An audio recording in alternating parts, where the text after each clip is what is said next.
26 अगस्त 2024 को पाकिस्तान के बलूचिस्तान प्रांत में वायलेंस की एक खतरनाक लहर ने 70 से अधिक लोगों की जान ले ली। इन अटैक्स में बलूचिस्तान लिबरेशन आर्मी BLA ने प्रमुख भूमिका निभाई, जिन्होंने सिविलियंस और सिक्योरिटी फोर्सेस दोनों को निशाना बनाया।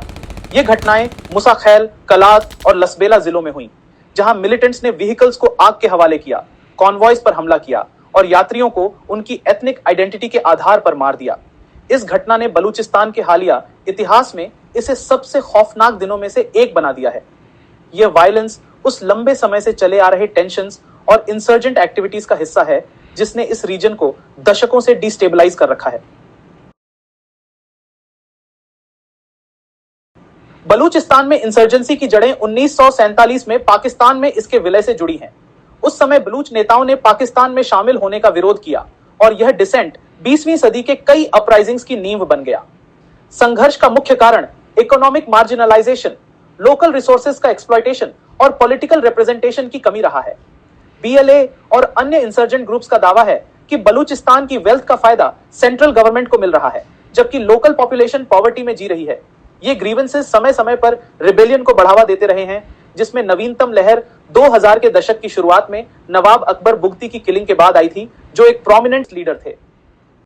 हाल के अटैक से बलूचिस्तान में इंस्टेबिलिटी की गंभीरता का अंदाजा लगता है, जहां इंसर्जेंट्स ने स्टेट क्रैकडाउन्स और रिसोर्सेज के एक्सप्लॉयटेशन के खिलाफ अपनी एक्टिविटीज तेज कर दी हैं। BLA, जो सबसे बड़ा सेपरेटिस्ट फैक्शन है, ने स्टेट इंफ्रास्ट्रक्चर और फॉरेन इन्वेस्टमेंट से जुड़े व्यक्तियों जैसे पंजाब के वर्कर्स और China Pakistan economic corridor CPEC से जुड़े चीनी नागरिकों को निशाना बनाया है। BLA का दावा है कि ये अटैक्स कॉलोनाइजर्स को अपनी जमीन से भगाने के लिए किए गए हैं, जबकि पाकिस्तानी स्टेट इन्हें देश को डिस्टेबलाइज करने की कोशिश मानता है। इस इंसर्जेंसी ने एक वायलेंट और एथनिकली डिविसिव नेचर ले लिया है, जिसमें इंसर्जेंट्स अन्य प्रोविंसेस, विशेषकर पंजाब के नागरिकों पर ध्यान केंद्रित कर रहे हैं, जिन पर वे बलूचिस्तान के रिसोर्सेज से फायदा उठाने का आरोप लगाते हैं। हाल के अटैक्स, खासकर आइडेंटिटी चेक्स के बाद की गई किलिंग्स, इस कॉन्फ्लिक्ट में डीपनिंग एथनिक फॉल्ट लाइंस को दर्शाती है। पाकिस्तान के लिए यह insurgency national security, economic stability और रीजनल डेवलपमेंट प्लान्स के लिए एक बड़ा खतरा है। बलूचिस्तान पाकिस्तान के स्ट्रैटेजिक और इकोनॉमिक इंटरेस्ट्स के लिए क्रिटिकल है, क्योंकि यह CPEC जैसी प्रमुख इंफ्रास्ट्रक्चर प्रोजेक्ट्स का हब है। लगातार अनरेस्ट इन प्रोजेक्ट्स के इंप्लीमेंटेशन में बाधा डालती है, फॉरेन इन्वेस्टर्स को डिस्करेज करती है और पाकिस्तान के चीन के साथ रिलेशंस में टेंशन पैदा करती है। इसके अलावा एथनिक वायलेंस इंटरनल डिवाइड्स को और गहरा करती है, जिससे प्रोविंसेस के बीच मिसट्रस्ट बढ़ता है और नेशनल इंटीग्रेशन एफर्ट्स में कठिनाई आती है। पाकिस्तानी स्टेट की हार्श रिस्पॉन्स, जिसमें मिलिट्री ऑपरेशंस और अलेज्ड ह्यूमन राइट्स अब्यूजेस जैसे इन्फोर्स्ड डिसअपीयरेंसेस शामिल हैं, ने इस इंसर्जेंसी को और भड़काया है। इन मेजर्स की इंटरनेशनल ह्यूमन राइट्स ऑर्गेनाइजेशंस द्वारा आलोचना की गई है और इसने लोकल पॉपुलेशन को और एलियनेट कर दिया है। बलूचिस्तान में कॉन्फ्लिक्ट का रीजनल इंपैक्ट काफी सिग्निफिकेंट है, खासकर इंडिया पाकिस्तान रिलेशंस के संदर्भ में। पाकिस्तान ने लंबे समय से भारत पर बलूच इंसर्जेंट्स को सपोर्ट करने का आरोप लगाया है, जिसे वह कश्मीर में पाकिस्तान की एक्टिविटीज के काउंटर के रूप में देखता है।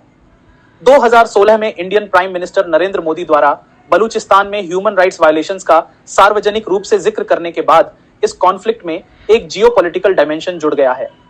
भारत के लिए बलूचिस्तान की इंस्टेबिलिटी एक दो धारी तलवार है।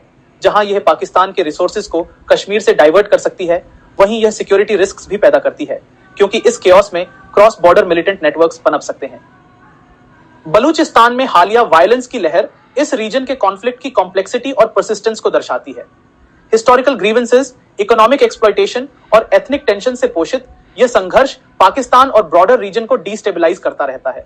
इसके क्लियर रेजोल्यूशन की कोई संभावना नहीं दिख रही है, जिससे बलूचिस्तान इंटरनल कॉन्फ्लिक्ट का केंद्र बना हुआ है, जिसका प्रभाव पाकिस्तान की सीमाओं से परे जाता है और रीजनल जियोपॉलिटिक्स और सिक्योरिटी डायनामिक्स को शेप करता है।